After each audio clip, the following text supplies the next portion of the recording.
चलिए, तो आज हम बात करेंगे रिगार्डिंग ओ ट्रिपल एस सी का इंट्रोडक्शन, मतलब स्ट्रैटेजी कैसे हम एग्ज़ाम को क्रैक करेंगे, और प्रीवियस ईयर का जो एडवर्टाइजमेंट था उसमें क्या क्या हमारे लिए अभी जो आने वाला एग्ज़ाम है वहाँ से हमें क्या इम्पोर्टेंट चीज़ें हैं जो समझना चाहिए, और क्या डॉक्यूमेंटेशन प्रोसेस क्या रहता है, डॉक्यूमेंट हमारे हाथ में क्या क्या होना चाहिए, अगर नहीं है तो हमें क्या क्या डॉक्यूमेंट्स का रिन्यूअल करना चाहिए। बहुत सारे चीज़ों के ऊपर बात करेंगे साथ में, और कुछ important exam pattern, and will talk about कैसा हमारा स्ट्रैटेजी क्या रहेगा, और हमारा क्लास का टाइमिंग और शेड्यूल कैसा होगा। वो सारी चीज़ें डिस्कशन करेंगे आज वाला क्लास में। एंड फिर नेक्स्ट क्लास से हम जैसे सब्जेक्ट वाइज या फिर जो भी टॉपिक हम जनरली बात करते हैं वो टॉपिक से शुरू करेंगे। ठीक है, तो आज हमारा पूरा कंप्लीट इंट्रो क्लास होगा। यहाँ पे पूरा जो भी ओ ट्रिपल एस सी के रिगार्डिंग डाउट्स हैं हम क्लियर करेंगे, और एग्ज़ाम का तैयारी के लिए एक रोड मैप बना के स्ट्रेटेजी बना के जाएंगे। ठीक है, चलिए। सर नमस्कार। नमस्ते। Good evening sir. Very good evening. सारे बच्चे डेफिनेटली अच्छे हो। मेरे मतलब जो भी अभी पढ़ने जा रहे हो, एंड अभी जो कम्पिटिटिव एग्ज़ाम है उसका लेवल थोड़ा डेफिनेटली ज़्यादा हाई हो गया है कंपैरेटिवली। आगे जो पहले एग्ज़ाम होता था वहाँ पे उतना ज़्यादा कॉम्प्लिकेटेड क्वेश्चंस नहीं आता था। आजकल धीरे धीरे एग्ज़ामिनर को भी पता हो गया है, जो एग्ज़ामिनेशन करते हैं ऑर्गेनाइजेशंस या इंस्टीट्यूट्स जो भी, जैसे ओ ट्रिपल एस हो गया, ओ डबल एस हो गया, उनको भी पता है बच्चे हायर लेवल का तैयारी करते हैं, तो उस हिसाब से हमें भी तैयारी करना चाहिए, क्योंकि बाकी बच्चे जो हैं वो भी तैयारी उस हिसाब से करते हैं। अगर हमारा तैयारी बाकी बच्चों के हिसाब से ठीक से नहीं हो पाया तो सिलेक्शन जाहिर सी बात है कि नहीं होगा। तो इसीलिए हम ये पॉजिटिव थॉट्स के साथ जाएंगे कि हम जो भी आज से पढ़ाई करेंगे till the examination of O triple S C nursing officer का जो एग्ज़ाम है, जब तक ये कंप्लीट नहीं हो जाता तब तक हमारा ये डिसिप्लिन के साथ विथ कंसिस्टेंसी हम डेफिनेटली पढ़ेंगे। कोई बच्चा अभी क्वेश्चन पूछा है, चार्ट में पूछा है कि सर क्या एग्ज़ाम होगा। देखो, ये क्वेश्चन मतलब बहुत सारे बच्चे मुझे पूछते हैं कि सर एग्ज़ाम कब होगा, सच में होगा या नहीं होगा। गवर्नमेंट जो डिक्लेरेशन देता है, आई मीन अनाउंसमेंट करता है, उस हिसाब से हम जाते हैं। अभी गवर्नमेंट ने जो बोला अभी सबको पता होगा। हमारा जो मैंने ग्रुप में दिया हुआ था कि 3 महीने के अंदर गवर्नमेंट प्लान किया है कि पूरा कंप्लीटली जो प्रोसेस है रिक्रूटमेंट का वो हो जाना चाहिए, या फिर मतलब डेफिनेटली कुछ ना कुछ तो इम्प्रूवमेंट्स होगा regarding regarding the nursing officer recruitment. क्योंकि मतलब जो हमारा इंटरनल इंफॉर्मेशंस हैं, तो इस हिसाब से लगता है कि डेफिनेटली अभी जो करेंटली जो सीएचओ पोस्ट में हैं, तो बहुत गुड सारे। Evening sir. Hi, very good evening. जो करेंटली जो सीएचओ पोस्ट में हैं बहुत सारे बच्चे, वो उनका मतलब मन नहीं है वो सीएचओ पोस्ट में रहने के लिए। मे बी ड्यू टू मतलब ऐसा नहीं कि 100 आउट ऑफ 100 बच्चे बोलते हैं, कुछ बच्चों का दिक्कत है और वो बोलते हैं कि मुझे जाना चाहिए। उनका अनविलिंगनेस का लेटर बहुत सारा नर्सिंग डायरेक्टर के पास पहुंचा हुआ है, और उस हिसाब से अगर देखा जाए तो डेफिनेटली बहुत जल्दी वैकेंट पोजीशंस आएगा, और उसको तो डेफिनेटली गवर्नमेंट फिलअप करने वाला है। तो अभी जो तैयारी है आज से शुरू करेंगे, और ये भूलना चाहिए कि होगा नहीं होगा वो अलग बात है। गवर्नमेंट अनाउंसमेंट किया है, मतलब हो सकता है 1-2 महीने का डिले हो, बट होगा तो डेफिनेटली। ठीक है ना। तो वो क्वेश्चन पूछना मतलब कि जाहिर सी बात है बच्चे पूछेंगे कि एग्ज़ाम सर होगा डेफिनेटली या नहीं होगा। डेफिनेटली होगा, बट हो सकता है कि 1-2 महीने का डिले हो सकता है, बट होगा डेफिनेटली जैसे गवर्नमेंट अनाउंसमेंट किया है। ठीक है, चलिए। तो विथ पॉजिटिव नोट आगे हम बढ़ेंगे, और साथ में पहले हम जो डिस्कशन करने वाले हैं, तो पहले प्रीवियस ईयर का जो एडवर्टाइजमेंट है वहाँ से क्या इन्फॉर्मेशन हमें चाहिए वो थोड़ा सा देख लेते हैं, उस हिसाब से फिर आगे बढ़ेंगे। ठीक है, चलिए। तो ये हो गया लास्ट 2023 का जो एडवर्टाइजमेंट आया था नर्सिंग ऑफिसर का, ओ ट्रिपल एसी वाला एडवर्टाइजमेंट, वो वाला एडवर्टाइजमेंट ये वाला है। इसमें देखो, जो स्टार्टिंग ये पूरा 7,483 पोस्ट के लिए रिक्रूटमेंट आया था, और इसका जो डेट है, ऑनलाइन रजिस्ट्रेशन डेट जो है वो 27 जनवरी 2023 से शुरू हुआ ऑनलाइन रजिस्ट्रेशन, एंड एंड हुआ था 17 फरवरी 2023। मतलब ये कुल मिला के मान के चलो 1 महीने का, यहाँ पे थोड़ा सा एक्सटेंड भी हुआ था, बट एनीवे तो ये पूरा 1 महीने का प्रोसेस है ऑनलाइन रजिस्ट्रेशन के लिए। लेकिन एक बात इम्पोर्टेंट है, सारे जो डॉक्यूमेंट है वो ये पीरियड से पहले, मतलब स्टार्टिंग डेट से पहले हमारा पूरा का पूरा डॉक्यूमेंट जो है वो रेडी होना चाहिए। मान के चलते हैं किसी का रजिस्ट्रेशन, मान के चलते हैं जो वैलिडिटी है उसका ख़त्म हो गया है, स्टार्ट डेट जो ऑनलाइन रजिस्ट्रेशन हुआ है ना जनवरी तक, किसी का अगर मान के चलते हैं रिन्यूअल ठीक से नहीं हो पाया, तो बहुत सारे बच्चों का दिक्कत आया था, और बाद में उनको रिक्रूटमेंट दिया गया, बट डिले हुआ था, कुछ 2 साल का डिले हुआ था। तो वो अवॉइड करने के लिए जो बच्चे अभी तैयारी कर रहे हो, या फिर जो भी रिक्रूटमेंट फॉर्म भरने जा रहे हो, आई मीन अप्लाई करने जा रहे हो ओ ट्रिपल एस नर्सिंग ऑफिसर का, वो सारे डॉक्यूमेंट्स पहले चेक कर लो कि हमारा जो नर्सिंग रजिस्ट्रेशन का सर्टिफिकेट है उसका वैलिडिटी कब तक है। अगर वैलिडिटी अभी ख़त्म हो गया है, रिन्यूअल डेफिनेटली कर लेना। एडवर्टाइजमेंट कब आएगा अलग बात है, बट ये वैलिडिटी 5 साल का रहता है। तो 5 साल का वैलिडिटी अगर है और ये ख़त्म हो गया है, डेफिनेटली आज ही चेक कर लो अपना रजिस्ट्रेशन सर्टिफिकेट, और सर्टिफिकेट को चेक करके अगर देख लिए कि वैलिडिटी है, मान के चलते हैं 1 साल का है, तो ठीक है। अगर बहुत जल्दी ख़त्म होने वाला है, रिन्यूअल प्रोसेस कैसे हो पाएगा, क्या होगा, डिले मत करना। 1 दिन का भी डिले नहीं होना चाहिए, राइट। अगर मान के चलते हैं आज ही ख़त्म होने वाला है, तो पहले मतलब ये चेक कर लो कि रजिस्ट्रेशन मतलब जो वैलिडिटी है जब एंड हो रहा है ना, तो वहाँ से कुछ 1-2 दिन का गैप भी नहीं चलेगा, ठीक है। तो पहले अप्लाई ही कर लो 7 दिन पहले, अगर ले रहा है ऑन, ये सारे तो आजकल ऑनलाइन हो गया है, हार्ड कॉपी भी भेजना भी नहीं पड़ेगा।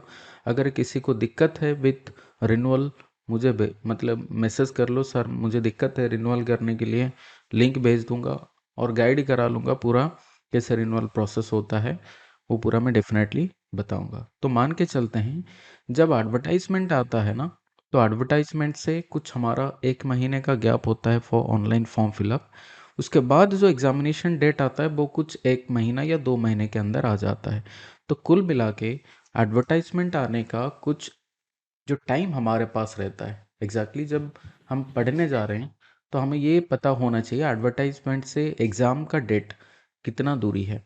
तो जब ये स्टार्टिंग डेट हुआ एंड एंड डेट यहाँ पे मान के चलते हैं कुछ 1 महीने का रहता है, एंड नेक्स्ट जो पीरियड है एग्जामिनेशन का वो 1 to 2 मंथ्स का रहेगा, ठीक है ना। तो लगभग ये मान के चलते हैं 2 से 3 महीने का एक पीरियड रहता है जो हमें तैयारी करने के लिए मिलता है। अगर वो पीरियड को देख के चलते हैं तो फिर हमारे लिए उतना शॉर्ट टाइम के अंदर प्रिपरेशन करना बहुत डिफ़िकल्ट हो जाएगा।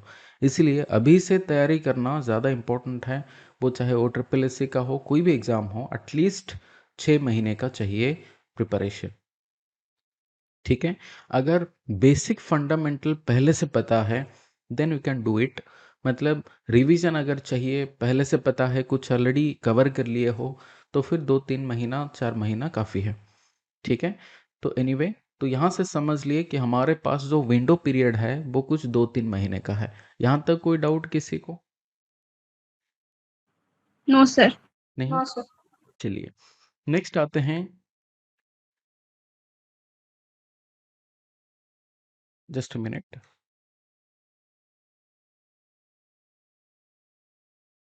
चलिए, तो यहाँ पे नेक्स्ट चलते हैं रिगार्डिंग सैलरी। बहुत सारे बच्चे पूछते हैं कि सर हमारा ये ओ ट्रिपल एस सी का जो सैलरी पैटर्न है वो कैसा है, ठीक है। तो स्केल पे जो है वो हमारा पे स्केल जो है वो 29,200 से लेके, ठीक है, 9,000, मीन सॉरी 92,300, मतलब ये बेसिकली ग्रुप सी का लास्ट वाला पे स्केल है, ठीक है। ग्रुप सी का लास्ट वाला पे स्केल होगा। एंड यहाँ पे मान के चलते हैं जो 2900, आई मीन 29,200 अगर मान के चलते हैं, अगर ये हमारा बेसिक रहता है ना, तो उसके बाद हमारा मतलब अगर सैलरी कैलकुलेशन करना है तो कुछ इंपॉर्टेंट चीज़ें हैं जो हमें जानकारी चाहिए कि कितना एग्जैक्टली हमें सैलरी मिलेगा। तो बेसिक अगर बात करें तो हमारा बेसिक रहता है कितना, 29,200। ठीक है, तो इसे बेसिक बोलते हैं। ठीक है, उसके बाद ऐड होता है हमारा डीए, उसके बाद एचआरए, उसके बाद अदर अलाउंसेस वगैरह वो ऐड होता है। अभी गवर्नमेंट का जो डीए चल रहा है वो है 60% ऑफ द बेसिक। ये ठीक है। अभी हर 6 महीने के अंदर में गवर्नमेंट 2% करके आजकल इंक्रीमेंट कर रहा है डीए। एंड एक एक साल का जो हमारा बेसिकली इंक्रीमेंट रहता है, एक साल काम कर लिए तो उसके बाद एक स्पेशल इंक्रीमेंट रहता है। उससे पहले डीए हर 6 महीने में कुछ अभी तो चल रहा है, वो हो सकता है 2% हो, 3% हो या 4%। पहले 4% का चल रहा था, अभी 2% चल रहा है। तो 60% अभी डीए चल रहा है।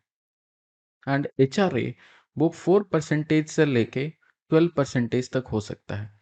ठीक है, अगर कुल मिला के कैलकुलेशन करें तो ये अगर एच आर ए 4% होता है एंड डी ए 60, तो 64% से लेके किसी का 12 मतलब 72% तक ये सैलरी विथ बेसिक मिलेगा। मतलब 29,200 plus 64% of this to 72% of 29,200।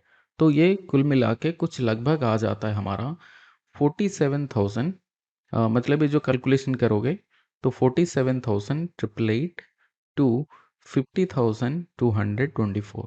तो किसी को अगर सैलरी मिलेगा तो टोटल इतना हमारा मतलब है कि सैलरी इतना हमें मिल जाएगा, 47,000 से लेके 50,000 तक। यहाँ से डिडक्शन होता है कुछ 5 से 6 हज़ार तक। ठीक है, जो नेट सैलरी हमारा हाथ में आता है वो लगभग हमारा 42 से लेके हो सकता है 45 के बीच में हो।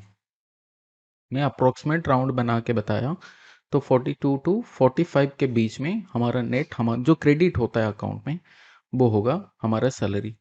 ठीक है, तो पे स्केल ये इतना हमारा स्टार्टिंग मान के चलते हैं। कोई जेएनएम बच्चा है, फ्रेशर है, या फिर कोई बीएससी बच्चा है, फ्रेशर है, ठीक है ना, तो वो अगर अप्लाई कर रहा है और शुरू में 45 या 42 मिल रहा है, हाथ में मिल रहा है, तो बहुत बढ़िया बात है। ठीक है ना, आगे जाके और भी बहुत ज़्यादा अच्छा मतलब रेमुनरेशन, या रेमुनरेशन तो नहीं बोलना चाहिए, अच्छा सैलरी और बेनिफिट्स मिलेगा। और जो बच्चे मान के चलते हैं कॉर्पोरेट सेक्टर में काम कर रहे हैं, अभी 30-40 हज़ार कमा रहे हैं या फिर 50 हज़ार कमा रहे हैं, तो कॉर्पोरेट सेक्टर का एक लिमिट होता है एंड वहाँ पे जितना वर्कलोड है, तो गवर्नमेंट में बहुत सारा सारा बेनिफिट तो डेफिनेटली मिलेगा, साथ में गवर्नमेंट में रिलैक्सेशन भी थोड़ा सा मिलेगा। ठीक है, तो एनीवे ये बहुत ज़्यादा बेनिफिशियल है हमारे लिए, गवर्नमेंट सेक्टर में अगर काम कर रहे हैं तो इसे छोड़ के हमारे लिए हेल्थ बेनिफिट्स आगे जाके आने वाला है। ठीक है, एंड साथ में और भी पे स्केल में चेंजेस होने वाला है। जैसे एट्थ पे कमीशन आने मतलब आगे जाके जैसे आता है या लागू होता है एट्थ पे कमीशन, ये सैलरी और भी ज़्यादा हाइक होगा। कितना वो फिटमेंट फैक्टर पकड़ते हैं वो तो अलग बात है, वो अनाउंसमेंट नहीं हुआ है, but anyway this is going to be मतलब ऑन द हायर साइड, थोड़ा सा ज़्यादा मतलब हो सकता है 20-25 हज़ार एक्स्ट्रा हमें मिले। तो कितना मिलेगा वो तो एग्जैक्टली हमें नहीं बताना चाहिए, कितना हो सकता है वो अगर 2% पकड़ के चलते हैं तो डेफिनेटली लगभग ये मतलब फिटमेंट फैक्टर 2% नहीं, 2 अगर मान के चलते हैं, जो कि मिनिमम तो 1.8 या 1.9 के आसपास आना चाहिए मिनिमम, जो कि सबसे नीचे वाला बात करते हैं, सबसे कम फिटमेंट फैक्टर आज तक जो लगाया गया है। अगर 1.8 भी होता है तो हमारे लिए कुछ कितना बोलें, जैसे 50 हज़ार के लिए कुछ हो जाएगा हमारा 1.8 इंटू 50 नहीं, मतलब लगभग ये 90,000 के आसपास होगा अगर 1.8 फिटमेंट फैक्टर लगाते हैं।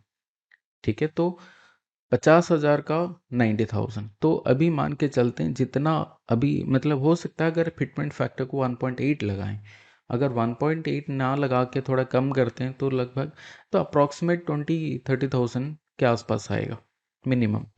तो एनीवे सो ये पे स्केल देख के डेफिनेटली बहुत बच्चे होंगे जो बूस्ट होंगे कि नहीं मुझे इतना सैलरी मिलना ज़रूरी है, मिलना चाहिए। और डेफिनेटली आगे जाके बहुत सारे बच्चे जो कॉरपोरेट सेक्टर में हो या प्राइवेट सेक्टर में बहुत कम पैसा कमा रहे हैं वो डेफिनेटली आगे जाके अपना फैमिली को और अपना डेफिनेटली जो अ, मतलब कंडीशन है वो सुधार सकते हैं। Now next is regarding age and educational qualification. Minimum age कितना होना चाहिए? 21 साल। एंड बाकी यहाँ पे 38 साल का मतलब मैक्सिमम एज लिमिट होना चाहिए, तो बोल सकते हैं 21 से लेके 38 तक होना चाहिए। ठीक है, लेकिन देर आर सम एक्सेप्शंस जहाँ पे रिलैक्सेशन मिलता है। क्या रिलैक्सेशन मिलता है? जैसे SC ST हो गया, SCBC एंड ओमेन कैटेगरी। इसका SC ST या SCBC या ओमेन कैटेगरी वाले बच्चे हैं तो उनके लिए 5 साल का एज रिलैक्सेशन मिलेगा, जो कि कुल मिला के 43 ईयर्स तक वो अप्लाई कर सकते हैं। अगर कोई डिजेबल है तो PWD कैंडिडेट हैं तो उनके लिए 10 साल का रिलैक्सेशन मिलेगा, मतलब ये लगभग 48 साल तक अप्लाई कर सकते हैं। अभी क्वेश्चन यहाँ पे एक इम्पोर्टेंट एंड ज़रूरी बात जो हमें जानकारी चाहिए वो है, मतलब हमारे पास होना चाहिए वो है certificate, caste certificate. SC ST अगर हैं तो हमारे लिए हाथ में कास्ट सर्टिफिकेट होना चाहिए so that we can avail the age relaxation. आवाज कट हो रहा है। ସାର୍ ସେ ପଚାରୁଛନ୍ତି କି କାଷ୍ଟ ସାର୍ଟିଫିକେଟ ନୂଆ ଆପ୍ଲାଏ କରିବୁ ଏଇ ବର୍ଷର ନା ପୂର୍ବରୁ ଯୋଉଟା ଥିବ ସେଇଟା ହେଇପାରିବ? ପୂର୍ବରୁ ଯୋଉଟା ଅଛି ସେଇଟା ବି ହେଇପାରିବ, କିଛି ଅସୁବିଧା ନାହିଁ। ଆଗରୁ କାଷ୍ଟ ସାର୍ଟିଫିକେଟର ଲିମିଟ୍ ଥିଲା, ଆଜିକାଲି ଆଉ ସେ ଲିମିଟ୍ଟା ନାହିଁ। ଠିକ୍ ଅଛି, କାଷ୍ଟ ସାର୍ଟିଫିକେଟ ଫିର୍ ବି ଗୋଟେ ଥର ଦେଖିଦେବ, ସେଥିରେ ଲିମିଟ୍ ଯଦି ନାହିଁ ବହୁତ ବଢ଼ିଆ। ଆଉ ଯଦି ବହୁତ ଆଗରୁ କରିଥିବ ତାହେଲେ ସେଥିରେ ଗୋଟେ ଲେଖା ହେଇଥାଏ କ୍ଲଜ୍ କି ଭ୍ୟାଲିଡ୍ ଟିଲ୍ 1 ଇୟର୍ ଅର୍ 2 ଇୟର୍ସ ଏମିତି ଲେଖା ହେଇଥିବ, ବୁଝିହେଉଛି। ଆଗରୁ ବହୁତ ପୁରୁଣା ଯଦି ହେଇଥିବ କାଷ୍ଟ ସାର୍ଟିଫିକେଟ। ହଁ, ଏବେ ଯଦି ସାର୍ ଲାଟେଷ୍ଟ ବାଲା ହେଇଥିବ ତାହେଲେ ସେଥିରେ नथिबो। ସାର୍ ଷ୍ଟଡି କେମିତି କରିବୁ ତାର ଷ୍ଟ୍ରାଟେଜି ଟିକେ ବତାନ୍ତୁ। डेफिनेटली विल डिस्कस कैसे पढ़ेंगे, क्या करेंगे, एग्जाम पैटर्न पूरा डिटेल में बात करेंगे। थोड़ा सा सब्र रखेंगे, मैं पूरा बता के जाऊंगा। ठीक है, ठीक है ठीक। ठीक है। थोड़ा सा बेसिक अंडरस्टैंडिंग हो जाना चाहिए हमारे पास क्या क्या चीज़ें एटलीस्ट होना चाहिए फॉर एप्लीकेशन। ठीक है ना, अप्लाई करने के लिए। नेक्स्ट आगे चलते हैं। जैसे कंट्रैक्चुअल के लिए, कंट्रैक्चुअल नर्सिंग ऑफिसर अगर कोई है जो काम कर रहे हैं कंट्रैक्चुअल बेसिस पे, तो उनके लिए age relaxation up to 45 years तक है। बाकी नेक्स्ट चलते हैं। In order to eligible the candidate must have pass +2 in the 10+2 system, मतलब +2 क्वालिफाई होना चाहिए एंड देन GNM या बेसिक नर्सिंग का डिग्री होना चाहिए। एंड देन नेक्स्ट है ओडिया। बहुत सारे बच्चे हैं जो कि लाइक वेस्ट बंगाल के बच्चे हैं या फिर छत्तीसगढ़ के बच्चे हैं, झारखंड के बच्चे हैं, उड़ीसा में रहते हैं, बट वो OSSC के लिए तो अप्लाई कर सकते हैं, रेसिडेंशियल उनको मिल जाएगा, बट वो ओडिया लैंग्वेज को भी क्वालिफाई करना चाहिए। अदरवाइज मतलब एग्जामिनेशन मिडिल स्कूल तक पास होना चाहिए in the Odia language, otherwise they cannot apply. हालांकि उनका है मतलब रेसिडेंस है, बट वो अप्लाई नहीं कर सकते। नेक्स्ट आगे और एक इम्पोर्टेंट चीज़ है जो मैं बताना चाहूँगा, वो है डॉक्यूमेंट हमारे पास में या हाथ में क्या होना चाहिए। तो पहला है हमारा रजिस्ट्रेशन सर्टिफिकेट। जैसे मैंने बताया रजिस्ट्रेशन सर्टिफिकेट सबका रिन्यूअल हो जाना चाहिए, वैलिडिटी डेफिनेटली होना चाहिए। जिसका वैलिडिटी एक्सपायर हो गया है आज ही या फिर कल तक, डेफिनेटली वो रिन्यूअल के लिए प्रोसेसिंग करा लो। ठीक है। Number 2 important is SCBC certificate. बहुत बच्चे होंगे जिनको नहीं पता होगा कि SCBC सर्टिफिकेट वो भी अप्लाई कर सकते हैं। आज भी जाओ, आज ही जाओ, जहाँ पे क्या बोलते हैं जन सुविधा केंद्र, इस ऐसा बोलते हैं ना कुछ, वो यस वहाँ सर, पे वहाँ पे जन सेवा केंद्र। सबक सेवा केंद्र। तो एग्जैक्टली वहाँ पे जाओ, पूछो कि हमारा एससीबीसी सर्टिफिकेट बन सकता है या नहीं बन सकता बेस्ड ऑन कास्ट। ठीक है, अगर बन सकता है देन एज डेफिनेटली तुम्हारे लिए रिलैक्सेशन मिल जाएगा, एज रिलैक्सेशन 5 साल तक। लेकिन मार्क में कोई बेनिफिट नहीं मिलेगा। ठीक है, कट ऑफ मार्क में सर बेनिफिट नहीं ओबीसी, मिलेगा। हाँ बोलो हेलो सर, बोलो। सर ओबीसी सर्टिफिकेट माने ओनली ओबीसी सर्टिफिकेट अछि, हाँ एससी बीसी नहीं तो एससी ओबीसी को माने ओबीसी निहाती ओबीसी दरकार नहीं? OBC is equivalent to SEBC in Odisha. ठीक है, समझ रहे हो क्या? हाँ। तो अभी के लिए वो समझ लो कि एससीबीसी ओबीसी ये अभी इक्विवेलेंट है। ठीक है, जिसका ओबीसी सर्टिफिकेट है वो भी चलेगा, कोई दिक्कत नहीं। ठीक है, चलो। तो ये इम्पोर्टेंट है, ये सारे कास्ट सर्टिफिकेट होना चाहिए। दूसरा हमारा सब ये मैंडेटरी है, रजिस्ट्रेशन सर्टिफिकेट का वैलिडिटी होना चाहिए। अगर किसी का खत्म हो गया है आज ही देख लो। ठीक है, चलो नेक्स्ट आते हैं regarding qualifying mark, I mean हाँ पेपर। पेपर का जो पैटर्न है वो क्या रहेगा? जैसे हमारा जीएनएम या बीएससी नर्सिंग का जो पेपर मतलब सब्जेक्ट है वहाँ से कुछ 60 क्वेश्चन पूछा जाता है and practical skill based question कुछ 25 क्वेश्चंस पूछा जाता है एंड मैथमेटिक्स कुछ पूछा जाता है 10 मार्क्स एंड इंग्लिश पूछा जाता है 5 मार्क। सो टोटल है 100 मार्क का एंड 2 घंटे के लिए एग्जाम होगा एंड 100 क्वेश्चन के लिए 100 मार्क्स हैं। मतलब हर एक question will be carrying 1 mark. समझ गए? हाँ या ना बोलो। अभी अगर मान के चलते हैं किसी जी का सर। एक क्वेश्चन गलत हुआ तो there will be negative marking. हाँ या ना बोलो। नेगेटिव मार्किंग कितना होगा? 0.25 या फिर मान के चलते हैं 1/4। मतलब अगर 4 क्वेश्चन गलत होता है, ठीक है, तो फिर 1 मार्क डिडक्ट होगा। या फिर हर एक क्वेश्चन के लिए गलत क्वेश्चन आई मीन हर एक गलत आंसर के लिए 0.25 माइनस मार्किंग होगा। या फिर मान के चलते हैं अगर 4 गलत आंसर दे दिए तो फिर 1 मार्क डिडक्ट किया जाएगा। ठीक है, तो ये बेसिक फंडामेंटल है। Now regarding qualifying mark, SC ST के लिए कितना है? PWD SC ST and ex serviceman and sports person category के लिए 30%, बाकी बच्चों के लिए 35%। लेकिन एग्जैक्टली जो हमें क्वालिफाई करने के लिए ये वाला तो 30-35 ये छोड़ते हैं। एग्जैक्टली हमारा जो टारगेट होना चाहिए for cut off, cut off के लिए मैं बोलता हूँ जनरल कैटेगरी के लिए या फिर SC BC के लिए, क्योंकि SC BC के लिए या OBC के लिए कोई हमारे लिए बेनिफिट नहीं मिलेगा। मार्क या कट ऑफ में बेनिफिट नहीं मिलेगा। बेनिफिट मिलेगा वहाँ जहाँ पे हमें एज का दिक्कत हो, एज रिलैक्सेशन के लिए बेनिफिट मिल जाएगा। यहाँ पे हमारा कट ऑफ मिनिमम 50 का होना चाहिए। ठीक है, 50 मार्क एटलीस्ट आउट ऑफ 100 रखना पड़ेगा। अगर SC ST है या फिर PWD हैं तो फिर हमारे लिए यहाँ पे 40 कट ऑफ पकड़ के चलेंगे।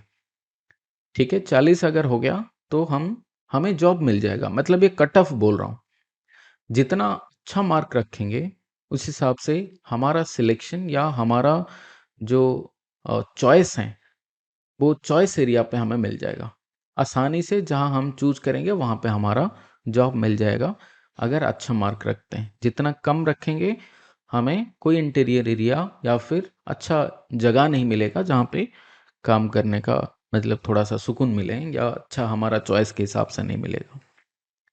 रिगार्डिंग सिलेबस, GNM या BSc नर्सिंग लेवल का क्वेश्चन आएगा। ऐसे नेगेटिव मार्किंग के लिए मैं बोल रहा था कि 0.25 नेगेटिव मार्किंग होगा। ठीक है, आई होप इतना क्लैरिटी काफ़ी है हमारे लिए, जितना हमें जानकारी चाहिए फॉर एप्लीकेशन के लिए। और कोई दिक्कत यहाँ तक बताओ? No sir.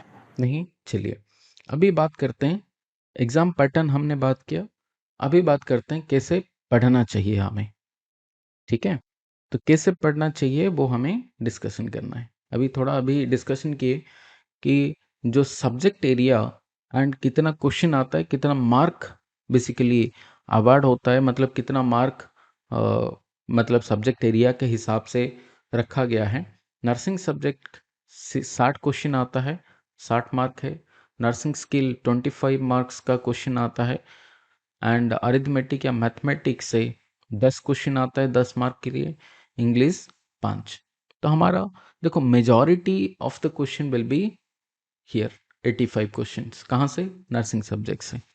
बाकी नेक्स्ट जो 10 क्वेश्चन है वो मैथ बेसिक लेवल का पूछेगा। इंग्लिश भी बहुत इजी क्वेश्चन पूछता है, ऐसा नहीं कि नहीं कर पाएंगे, तो इसके लिए उतना बड़ा तैयारी नहीं चाहिए। But mathematics is important. अगर तुम्हें बस स्कोर करना है, क्वालिफाई करना है और मैथमेटिक्स नहीं पता है, शुरू से पढ़ना है, तो फिर थोड़ा दिक्कत होगा। नर्सिंग सब्जेक्ट्स के ऊपर फोकस रखो। अगर तुम्हें टॉपर बनना है, अच्छा मार्क रखना है, अच्छा जगह पे प्लेसमेंट चाहिए, तो फिर सारा कुछ पढ़ना पड़ेगा। ठीक है, 2 तरीका है। जस्ट क्वालिफाई करना चाह रहे हैं तो फिर नर्सिंग सब्जेक्ट्स काफ़ी है। अगर हम चाहते हैं एक अच्छा जगह मिले, अरिथमेटिक एंड इंग्लिश भी हमें पढ़ना पड़ेगा। ठीक है, चलिए आगे बढ़ते हैं। कंपटीशन लेवल अगर देखा जाए बहुत टफ हो गया है, पहले से ही आजकल थोड़ा ज़्यादा टफ हो गया है बच्चों के लिए। बच्चे वो सिलेक्ट होते हैं जो बेसिकली कंसिस्टेंट होते हैं। कंसिस्टेंट इन द सेंस, आज हमारा क्लास शुरू हुआ, ज्वाइन कर लिए, 5 दिन के बाद ख़त्म। जो क्रेज़ है पढ़ने का, एडवर्टाइजमेंट आएगा तब पढ़ेंगे, अभी 1 महीना चिल करेंगे, ऐसा नहीं होना चाहिए। आज से डेली बेसिस पे हमें पढ़ना पड़ेगा। कितना घंटा पढ़ना पड़ेगा, क्या पढ़ना पड़ेगा, हर चीज़ बताऊंगा कैसे पढ़ना पड़ेगा। तो कंसिस्टेंट मतलब ऑन, ठीक है, तो ऑन रेगुलर बेसिस हमें पढ़ना पड़ेगा। उसे छोड़ के रिवीजन इज इम्पोर्टेंट। रिवीजन बार बार करना हमारे लिए इम्पोर्टेंट रहेगा। कैसे रिवीजन करना है वो भी मैं डेफिनेटली बताऊंगा। एमसीक्यू डेली प्रैक्टिस करना है अलग विथ थ्योरी। तो एमसीक्यूज को कैसे प्रैक्टिस करना है, कितना एमसीक्यू कहाँ से पढ़ना है, वो भी डेफिनेटली डिस्कशन करेंगे। देन एक एक अप्रोप्रिएट स्ट्रैटेजी बनाना है। स्ट्रैटेजी कैसे? फॉर एग्जांपल हमारे लिए टाइम टेबल खुद का होना चाहिए, स्पेसिफिक आवर्स होना चाहिए कब पढ़ेंगे, एंड सब्जेक्ट्स। ठीक है, कौन सा सब्जेक्ट हम फोकस रखेंगे, मान के चलते हैं ये 1 महीना हम क्या क्या सब्जेक्ट्स पकड़ के पढ़ेंगे, कितना घंटे पढ़ेंगे, और टाइम टेबल हमारा होना चाहिए दिन में कौन सा टाइम पे हमें पढ़ना है।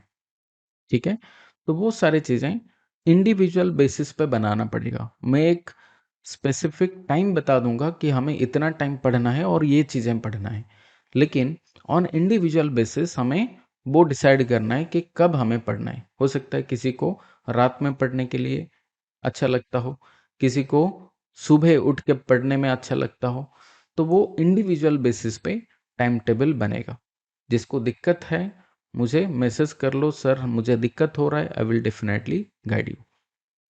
ठीक है, चलिए नेक्स्ट इंपॉर्टेंट चीज़ें हमें जो चाहिए वो है, हाँ और एक चीज़ वेरी इंपॉर्टेंट, कॉमन मिस्टेक्स। हमें तो पता है कि बच्चे डेफिनेटली रूल्स फॉलो करेंगे, कंसिस्टेंट रहेंगे, बट कुछ बच्चे हैं जो डेफिनेटली मिस्टेक करते हैं। ठीक है, और उनका सिलेक्शन नहीं हो पाता। तो क्या रीज़न है? Mistake number 1 is not following a study plan. अगर हमारा एक टाइम टेबल नहीं है, गोल नहीं है, और रेगुलर बेसिस नहीं पढ़ रहे हैं, तो डेफिनेटली हमारा सिलेक्शन नहीं हो पाएगा।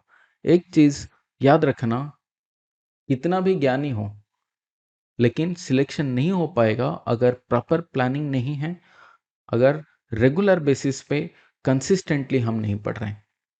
तो हमारा प्लानिंग होना चाहिए। एक एवरेज स्टूडेंट या पुअर स्टूडेंट भी अच्छा कर सकता है विद प्लानिंग। मैं बोलता हूँ एक गधा भी विद प्लानिंग जीत सकता है, लेकिन एक घोड़ा रेस में हार सकता है अगर प्लानिंग नहीं है। ठीक है, तो इसीलिए याद रखेंगे स्टडी प्लान हमारा डेफिनेटली होना चाहिए। और जो सिलेबस मैंने भेजा हुआ है ग्रुप में, वो सिलेबस डेफिनेटली सबका हाथ में होना चाहिए। वो प्रिंट आउट निकाल के जब भी पढ़ते हैं वो सिलेबस हमारा पास में होना चाहिए। ठीक है। और बाकी नेक्स्ट है एनालिसिस। खुद का एनालिसिस जो बच्चे नहीं कर पाते हैं, जिनको नहीं पता उनका वीक एरियाज या टॉपिक क्या है, और वो बेसिकली फोकस करते हैं बस वीक एरिया पे, उनको पता है वीक एरिया, या फिर उनको नहीं पता उनका स्ट्रॉन्ग एरिया क्या है, वीक एरिया क्या है, और वो एक पर्टिकुलर एरिया पे बस फोकस रखते हैं, हो सकता है ऑन द वीक साइड या स्ट्रॉन्ग साइड, तो फिर वो definitely major part of the topic वो छोड़ जाएंगे। अगर बस वीक एरिया पे फोकस रखेंगे, स्ट्रॉन्ग एरिया भूल जाएंगे। अगर स्ट्रॉन्ग एरिया को फोकस रखेंगे, एमसीक्यू चला के चले जाएंगे, वीक एरिया हमारा मतलब वीक एरिया से जो एमसीक्यूज आएगा वो भी छोड़ के आ जाएंगे, तो वो मिस्टेक है। हमें एक बैलेंस रखना पड़ेगा, weak area and strong area दोनों को देखना पड़ेगा। Next is too much distraction. ये कॉमन मिस्टेक है सबके लिए, ठीक है। डिस्ट्रैक्शन मुझे भी होता है, बट क्या है कि जब हमारा एक गोल रहता है कि हमें ये करना है, ये 3 महीने में या 4 महीने में हमें ये गोल हासिल करना है, अगर ये गोल को हमने ठान लिया और इस हिसाब से हमने तैयारी किया, तो डिस्ट्रैक्शन हटने के लिए हम सारे कोशिश करेंगे। जैसे कि वो हो सकता है social media, mobile phones use करना, अननेसेसरी डिस्ट्रैक्शंस, जैसे कि रील्स बनाना हो। मैं देखता हूँ बहुत बच्चे हैं मेरा कोचिंग क्लास के अंदर, वो रील्स बनाते हैं।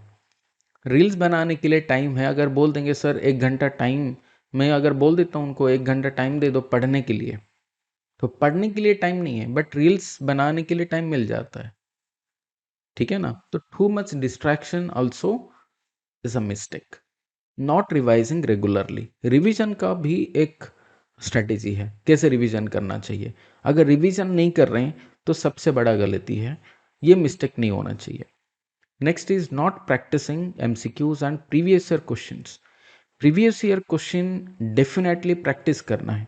मैंने ग्रुप में 3-4 प्रीवियस ईयर क्वेश्चंस भेजा, बच्चे लगभग 3-4 बच्चे हैं जो कि मुझे भेजे उनका आंसर, बाकी बच्चे अभी तक नहीं भेजे हैं। तो इससे पता चलता है कि बच्चे उतना कॉन्शियस नहीं है पढ़ने के लिए। तो पढ़ना अगर प्रीवियस ईयर क्वेश्चन से हम चालू रखेंगे या शुरू करेंगे, तो हमें पता चलेगा कौन सा लेवल पे क्वेश्चन पूछ रहा है, और कौन सा एरिया है जो हमें फोकस रखना है, या कौन सा एरिया है जहाँ से ज़्यादा रिपीटेडली क्वेश्चन आ रहा है, ठीक है। तो वो हमारे लिए ज़्यादा काम का बन सकता है। प्रीवियस ईयर क्वेश्चंस डेफिनेटली मैंने ग्रुप में भेजा हुआ है, ग्रुप से डेफिनेटली प्रीवियस ईयर क्वेश्चंस को प्रैक्टिस करना पड़ेगा। Previous year questions 2021 and 23, 2021 and 2023, ये दोनों ईयर का ओ ट्रिपल एसी वाला क्वेश्चंस को डेफिनेटली सॉल्व करना है, ग्रुप में भेजा हुआ है।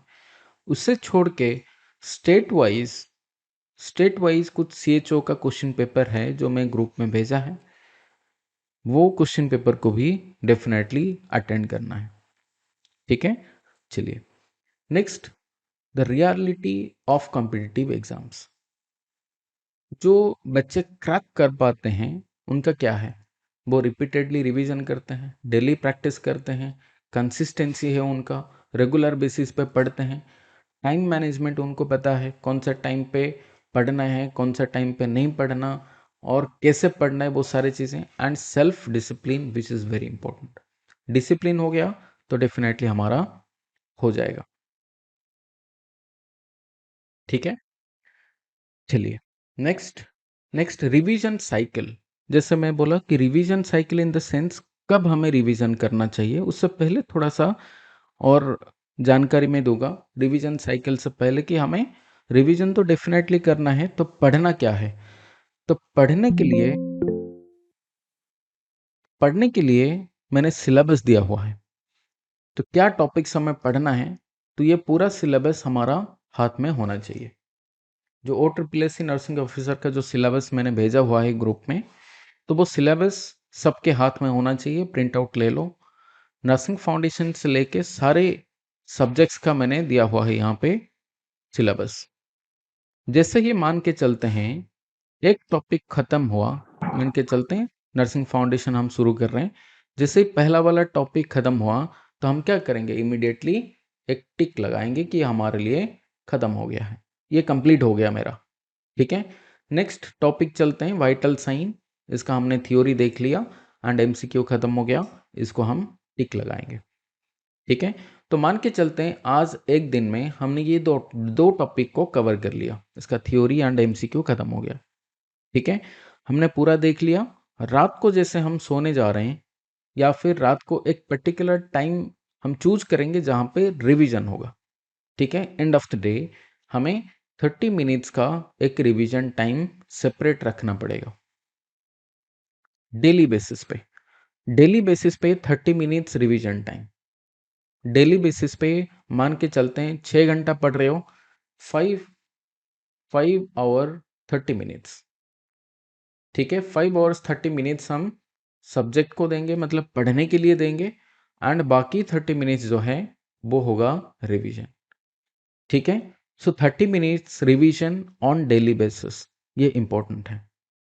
ठीक है, तो इसलिए सिलेबस हमारे लिए ज़्यादा मायने रखेगा, सिलेबस हमारे लिए इम्पोर्टेंट है, तो सिलेबस के हिसाब से हम आगे पढ़ेंगे जैसे हमें सीक्वेंस में पढ़ना चाहिए। तो कैसे करेंगे, सिलेबस प्रिंट हो गया है, हम क्या करेंगे, ये सिलेबस से जो वाला टॉपिक हम पहले शुरू कर रहे हैं, जैसे खत्म हुआ टिक, नेक्स्ट खत्म हुआ टिक, तो ये विजुअली हमें ये बताएगा। देखो कितना अच्छा लगता है कि ये जो टॉपिक है ना मेरा खत्म हो गया, इतना बाकी है, तो ये एक बूस्ट करेगा कि ये सारे टॉपिक मेरा खत्म हो गया। एक बार मान के चलते हैं जैसे ही थोड़ा और आगे हम चलते हैं ना, 4-5 टॉपिक और अच्छा से कवर हो गया, तो एक सुकून मिलता है कि अच्छा इतना कवर हो गया और बाकी 4-5 है तो आराम से कर लेंगे, क्या इतना हो गया, इतना नहीं कर पाएंगे क्या, तो हो जाएगा। तो जैसे विजुअली हमें एक दिखेगा कि हम टिक लगा रहे हैं और बाकी इतना है, तो हमें एक मतलब अच्छा लगता है कि बूस्ट होता है कि हाँ हम आगे और भी कर पाएंगे, पढ़ पाएंगे। समझ रहे हो, समझ रहे हो क्या? Yes sir. Yes sir. Yes तो सर। पहला काम क्या है, ये सिलेबस को प्रिंट करना। ठीक है, प्रिंट करके पास में रखना है। 15 पेज का सिलेबस है, सबके पास होना चाहिए। नेक्स्ट है, नेक्स्ट इंपॉर्टेंट चीज जो हमारे सर, लिए हाँ बोलो बोलो। सर उसका पीडीएफ थोड़ा ग्रुप में शेयर कर देंगे, वो सिलेबस का पीडीएफ। ठीक है, ग्रुप में मैंने तो भेजा हुआ है, फिर भी आज भेज दूंगा। ठीक है, थैंक यू सर। ठीक है, चलिए नेक्स्ट है, जैसे हम स्टडी करते हैं ना, तो स्टडी करने के बाद रिवीजन, मैंने बोला रिवीजन हमारे लिए इंपॉर्टेंट है, तो रिवीजन कब करेंगे, जब हम डेली बेसिस पे हमारा रिवीजन होना चाहिए। मतलब आज पढ़ रहे हैं ना, जो भी पढ़ रहे हैं, रात को रिवीजन 30 मिनट्स का रिवीजन होना चाहिए। नेक्स्ट है क्या, 7 डे रिवीजन। याद रखेंगे there are 3 cycles, revision cycles. क्या, एक है 1 डे रिवीजन, दूसरा है 7 डे रिवीजन, और तीसरा है मंथली रिवीजन। तो ये 3 चीज हमें याद रखना पड़ेगा। क्या, 1 day revision and 7 day revision and monthly revision. 1 day revision in the sense जो हमने पूरा दिन में जो भी हम पढ़ रहे हैं, तो एंड में हमें क्या करना पड़ेगा, वो समराइज करके मतलब रिवाइज करना पड़ेगा। 7 डेज का रिवीजन है, पूरा वीक में हमने जो कुछ भी पढ़ा, तो वो 7 दिन के अंदर हमने जो भी पढ़ा है, ठीक है, उसका हमने रिवीजन करना है। वो शॉर्ट नोट्स यूज कर सकते हैं, mind map, MCQs, previous question हो, वो सारे 7 डेज के अंदर जो भी हमने किया है उसका रिवीजन होना चाहिए। उसके लिए हो सकता है तुम्हें 3-4 घंटा 5 घंटा का टाइम देना पड़े, बट रिवीजन करना चाहिए। मंथली रिवीजन मतलब लास्ट में एक महीने के अंदर हमने जो कुछ भी पढ़ा, एक है एक दिन का रिवीजन, दूसरा है 7 दिन के अंदर हमने जो कुछ भी पढ़ा, नेक्स्ट है monthly revision, revise all the topic studied in the last month. पूरा एक महीने में जितना हमने पढ़ा है पूरा हमने रिवीजन करना है। यहाँ पे क्या हो जाएगा, हमें वीक टॉपिक्स मिलेगा, उसके ऊपर थोड़ा ज़्यादा फोकस रखेंगे, solve full length test and previous year questions.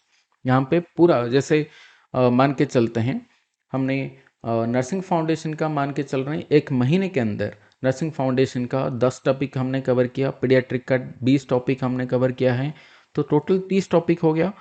पूरा ये 30 टॉपिक को लेके हमें प्रीवियस क्वेश्चन हो या फिर जो टेस्ट हो वो हमें पढ़ना है। तो रिवीजन इज इंपॉर्टेंट। रिवीजन का 3 स्टेप्स होता है। क्या स्टेप्स, डे 1 मतलब ऑन डेली बेसिस रिवीजन करना है, 7 दिन के बाद रिवीजन एंड मंथली रिवीजन होना चाहिए। ठीक है, नेक्स्ट आते हैं गोल्डन स्ट्रेटेजी, जिसको हम बोलते हैं 3 स्टेप फॉर्मूला। 3 चीज हमें बेसिकली याद रखना पड़ेगा। क्या? Concept learning and MCQ practice and multiple revision. 3 important चीजें। क्या? Understand the concept clearly, focus on high yield topics, use short notes, diagrams and build strong foundation. मतलब जो भी हम पढ़ते हैं वो टॉपिक को या कंसेप्ट को हमें क्लियरली समझना है एंड उसमें से इंपॉर्टेंट पॉइंट्स या गोल्डन पॉइंट्स हमें निकाल के रखना है so that it will be easy for the revision. बाद में जब हम रिवाइज करने जाएंगे एंड ऑफ द डे तो वो हमारे लिए इजी हो जाएगा विद द कंसेप्ट लर्निंग। ठीक है ना।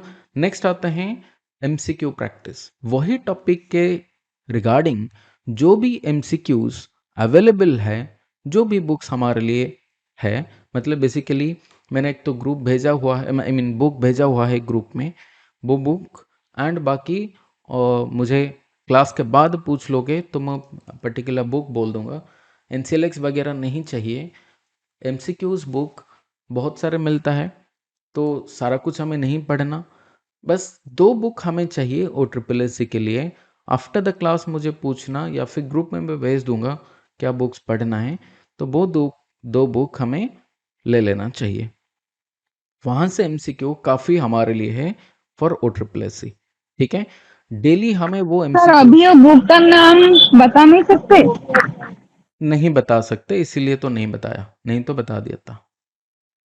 ठीक है, ग्रुप में भेज ठीक दूंगा। है। ठीक है, तो concept learning in the sense theory, हमें जो भी पढ़ना है वो क्लियरली समझ के पढ़ना है। उसके बाद एमसीक्यू प्रैक्टिस करना है रिगार्डिंग वही सेम टॉपिक। ठीक है, उसके बाद रिवीजन, जैसे मैंने बताया डेली रिवीजन, 7 दिन के बाद मंथली रिवीजन। ठीक है, तो ये हमारे लिए इंपॉर्टेंट है। तो ये 3 गोल्डन स्ट्रेटेजी है, थ्योरी, एमसीक्यू एंड रिवीजन। ठीक है, समझ गए? या theory in the sense concept learning, जो भी हम पढ़ रहे हैं वो कंसेप्ट को क्लियरली समझना है। अदरवाइज क्या होगा, जैसे एमसीक्यू जो हम प्रैक्टिस करते हैं, जो भी एमसीक्यूज लिखा है कोई भी बुक में, वो एमसीक्यू को जैसे हम पढ़ते हैं ना, वो एमसीक्यू एग्जैक्टली तो एग्जाम में नहीं आएगा। वो घुमा फिरा के अगर पूछ लिया, अगर कंसेप्ट नहीं पता तो हम वो आंसर नहीं कर पाएंगे। इसीलिए कंसेप्ट लर्निंग इज इम्पोर्टेंट। जो भी हम एमसीक्यू प्रैक्टिस करेंगे उसका 4 ऑप्शंस होता है। चारों ऑप्शंस को हमें क्या करना, चारों ऑप्शन को जैसे मान के चलते हैं एक क्वेश्चन है, 4 ऑप्शंस हैं, तो हमें ये 4 ऑप्शंस को समझना है ये आंसर इनमें से कौन सा होगा एंड बाकी जो 3 आंसर्स नहीं हैं तो वो क्यों आंसर नहीं हुआ वो भी हमें समझना है। मतलब अगर हुआ आंसर चारों में से एक ऑप्शन तो वो क्यों हुआ एंड बाकी तीनों क्यों नहीं हुआ वो भी हमें विथ रीजनल पता होना चाहिए। ठीक है, so this are important. Concept learning, MCQ practice and revision, बार बार रिवीजन करना वो हमारे लिए इंपॉर्टेंट है। ठीक है, चलिए बाकी नेक्स्ट देखेंगे। हमें देखना है नेक्स्ट कि जब हमें सिलेक्शन लेना है तो क्या क्या चीज़ें करना चाहिए। और जैसे मैंने बताया सिलेबस हमारे लिए इम्पोर्टेंट है एंड स्टडी जो प्लान है हमारा ऑन डेली बेसिस किसे पढ़ना है वो भी मैं बताऊंगा। सिलेबस ले लेंगे, टाइम टेबल बनाएंगे and time table on the individual basis time table होना चाहिए। तो इंडिविजुअल बेसिस पे जब हम टाइम टेबल बनाते हैं तो एटलीस्ट दिन में कितना घंटा हमारा टाइम पढ़ने के लिए जाना चाहिए। थ्योरी रिवीजन या थ्योरी पढ़ने के लिए या कंसेप्ट लर्निंग के लिए 3 घंटा। एमसीक्यू प्रैक्टिस 3 घंटा हो सकता है, या एमसीक्यू अगर उतना नहीं मिल रहा 2 घंटे के अंदर भी खत्म हो जाएगा। अगर हो गया खत्म देन थ्योरी के ऊपर हम फोकस रखेंगे। ठीक है, या फिर अगर ये 2 घंटे में खत्म हो रहा है, ठीक है 2 घंटे में खत्म हो रहा है, कोई नेक्स्ट टॉपिक ले सकते हैं या फिर दूसरा कोई थ्योरी पढ़ सकते हैं। ठीक है, ये हार्ड एंड फास्ट नहीं है 3 घंटा एमसीक्यू प्रैक्टिस करना है मतलब करना है, ऐसा नहीं है। ठीक है, लेकिन याद रखेंगे जो भी थ्योरी पढ़ रहे हैं या रिवीजन कर रहे हैं थ्योरी की, थ्योरी का तो नया तो नहीं है ऐसा कुछ, जैसे जीएनएम या बीएससी हमने किया है तो वहाँ पे तो थ्योरी पढ़े हैं ऑलरेडी। तो ये थ्योरी हमारे लिए एक टाइप का रिवीजन बनेगा, या फिर थोड़ा बहुत नया आएगा, कुछ इंपॉर्टेंट कंसेप्ट या इंपॉर्टेंट पॉइंट्स वो हमें नोट कर लेना है कि वो टॉपिक में ये मेरे लिए न्यू है और मुझे ये रिवीजन करना है। ठीक है, नेक्स्ट आते हैं MCQ practice on daily basis. At least अगर तुम OSSC के लिए तैयारी कर रहे हो, सो including image based question and MCQ at least per day 200 MCQs होना चाहिए। वो 200 एमसीक्यू के अंदर से IBQs या image based question at least 20 IBQs। मैं हर बच्चों को बोलता हूँ, वो चाहे नर्सेट का हो या OSSC का, 20 क्वेश्चन इमेज बेस्ड होना चाहिए। ठीक है, वो इमेज बेस्ड क्वेश्चंस मैं ग्रुप में भेजूंगा, साथ में और कुछ बुक हैं वहाँ से भी इमेज बेस्ड क्वेश्चंस तुम देख सकते हो। जहाँ से भी मिल रहा है इमेज बेस्ड क्वेश्चंस वो देखो, कोई दिक्कत नहीं। ठीक है, वो 20 image based questions per day के हिसाब से पढ़ना है। अगर मान के चलते हैं 1 महीना हो गया ना, तो 1 महीने के अंदर हमारा 600 इमेज बेस्ड क्वेश्चन आ जाएगा। OSSC कहाँ से लाएगा इमेज बेस्ड क्वेश्चंस? ठीक है, 3 महीने के अंदर 1800, मतलब 1800 इमेज बेस्ड क्वेश्चन कहाँ से लाएगा OSSC? तो डेफिनेटली हमारे लिए, हालांकि लास्ट एग्जाम में नहीं पूछा था, बट फर्स्ट एग्जाम में इमेज बेस्ड क्वेश्चन पूछा था। ठीक है, तो इससे छोड़ के जो 180 क्वेश्चंस हैं, तो मान के चलते हैं ऐसा हुआ कि जो थ्योरी रिवीजन हम कर रहे हैं या कंसेप्ट लर्निंग कर रहे हैं, तो वहां से मान के चलते हमें 80 क्वेश्चंस मिला, तो बाकी 100 क्या करेंगे? बाकी 100 प्रीवियस क्वेश्चंस का ले सकते हैं या फिर कोई भी क्वेश्चंस लो। ठीक है, लेकिन एटलीस्ट 200 एमसीक्यूज हमें करना पड़ेगा। तो 200 एमसीक्यू के लिए एटलीस्ट कितना घंटा चाहिए? अगर मान के चल रहे हैं 100 एमसीक्यूज हम कर रहे हैं, तो एग्जाम में हमें कितना टाइम लग रहा है? एग्जाम में हमें 2 घंटा, 2 आवर्स, है ना? बोलो, अगर मान के चल रहे हैं 200 एमसीक्यूज कर रहे हैं और 200 एमसीक्यूज कर रहे हैं, तो और बाकी 2 घंटा, मतलब ये 4 से 5 घंटा टाइम लगेगा अगर 200 एमसीक्यू हम सॉल्व कर रहे हैं। ठीक है, तो सिंपल अगर बोलें तो यहां से पूरा का पूरा 5 घंटा हमने दिया हुआ है। ठीक है ना, 5 घंटा, एंड साथ में थ्योरी का रिवीजन 3 घंटा। तो इसका मतलब ये नहीं बोल रहा मैं कि थ्योरी हमें नहीं पढ़ना है, ज्यादा टाइम अभी थ्योरी के लिए नहीं इसलिए नहीं देना है क्योंकि थ्योरी अगर पढ़ते जाएंगे ना, वो 1 साल 2 साल लग जाएगा पूरा कंप्लीट करने के लिए। तो थ्योरी का रिवीजन यहाँ पे होगा, जस्ट ओवरलुक करके क्वेश्चन को हमें ज़्यादा से ज़्यादा प्रैक्टिस करना है। तो इसीलिए मैंने, अगर बात करें, थ्योरी को कम रख के ज़्यादा एमसीक्यू के ऊपर फोकस रखा है। 5 घंटा एमसीक्यूज, वो IBQs हो गया, प्रीवियस क्वेश्चन हुआ, एमसीक्यू मतलब थ्योरी के हिसाब से एमसीक्यू, वो सारे 5 घंटा 6 घंटा हो सकता है, थ्योरी 3 घंटा। ठीक है, सो टोटल हमारे लिए यहाँ पे कितना घंटे का बन जाता है? कुछ लगभग 8 घंटा। 8 घंटा अगर हमने दिन में पढ़ लिया तो हमारा कोई भी OSSC हो या कोई भी एग्ज़ाम हो, वो डेफिनेटली हम आराम से क्रैक कर पाएंगे। ठीक है, लेकिन पढ़ना 8 घंटा है। अगर हम बोलेंगे कि नहीं सर हमारा टाइम नहीं है, 2 घंटा 3 घंटा पढ़ेंगे, तो क्या कर पाएंगे इसमें? तो 2-3 घंटा पढ़ने वाला बच्चा बहुत दिक्कत होगा एग्ज़ाम को क्रैक कराने के लिए, मतलब बहुत दिक्कत होगा, 2-3 घंटा काफ़ी नहीं है, टू बी फ्रैंक। ठीक है, चलिए आगे हम बात करेंगे रिगार्डिंग ये सारे, जैसे हमने डिस्कशन किया कि कैसे पढ़ना है, क्या करना है, तो रिवीजन तो करेंगे, पढ़ना कैसे है वो हमने डिस्कशन किया, सिलेबस हमारे पास है, टाइम टेबल बनाएंगे, और दिन में 6 घंटा तो काफ़ी नहीं है, 6 घंटा उस डे में पढ़ेंगे जहाँ पे ऑनलाइन क्लास है, वो तो क्लास 2 घंटे का होगा, उस दिन हम 6 घंटा रखेंगे पढ़ने के लिए, क्योंकि यहाँ पे जो ऑनलाइन का क्लास रहता है इसमें थ्योरी के साथ MCQ भी कवर हो जाएगा। तो इसलिए उस दिन 6 घंटा, मतलब थ्योरी एंड MCQ मिला के अगर कोई टॉपिक पढ़ रहे हैं तो थ्योरी एंड MCQ मिला के, क्योंकि यहाँ पे भी ऑनलाइन क्लास में भी MCQ सॉल्व हो जाएगा, 40-50 MCQs या 50 से ऊपर भी हो सकता है। तो इसलिए MCQ जो कि 200 में से 150 तक आ जाएगा, तो यहाँ से भी टाइम बच जाएगा। जो 2 घंटा हम पढ़ रहे हैं यहाँ पे ना, तो वो 2 घंटा भी मैनेज हो जाएगा, तो वो भी दिक्कत नहीं होगा। ऑनलाइन क्लास करेंगे और उस दिन लगभग हमें 6 घंटा बाकी टाइम पे पढ़ना पड़ेगा। ठीक है, सो कुल मिला के 8 घंटा तो पर डे के हिसाब से पढ़ना चाहिए। अब ये 8 घंटा पढ़ना है लेकिन टाइम टेबल के साथ। ठीक है, सो टाइम टेबल के साथ पढ़ेंगे। और छुट्टी लेना है, जैसे ही एडवर्टाइजमेंट आएगा मैं बोल रहा हूँ बच्चों को कि छुट्टी ले लो, 1 महीने का 15 दिन का छुट्टी ले लो। जैसे ही एग्जाम डेट डिक्लेयर हुआ तो वो डेफिनेटली पता चल जाएगा 1 महीने पहले, तो वो छुट्टी ले लेना उस टाइम के दौरान। 1 महीने का छुट्टी ले लो, या जो भी एग्ज़ाम का डेट जो भी आता है ना, वहाँ से जैसे अनाउंसमेंट हुआ वो छुट्टी ले लेना है। अगर जॉब कर रहे हो कोई दिक्कत नहीं, ठीक है, उसके बाद में ज्वाइन कर लेना। सो टाइम टेबल के हिसाब से कैसे पढ़ना, फॉर एग्जांपल मान के चल रहे हैं, अगर हमने मॉर्निंग से शुरू किया पढ़ना, चालू किया मॉर्निंग से चालू किया पढ़ना, मान के चल रहे हैं 7 बजे हमने शुरू किया पढ़ना, तो मैक्स टू मैक्स जो बच्चे पहले से पढ़ने के लिए अक्वेंटेड नहीं हैं, तो मैं बोलता हूँ 25 मिनट पढ़ो। ठीक है, 25 मिनट्स पढ़ो, 5 मिनट का गैप दो, 5 मिनट्स का गैप। ठीक है, लेकिन गैप के दौरान रील्स नहीं बनाना है, गैप के दौरान फेसबुक का शॉर्ट्स नहीं देखना है।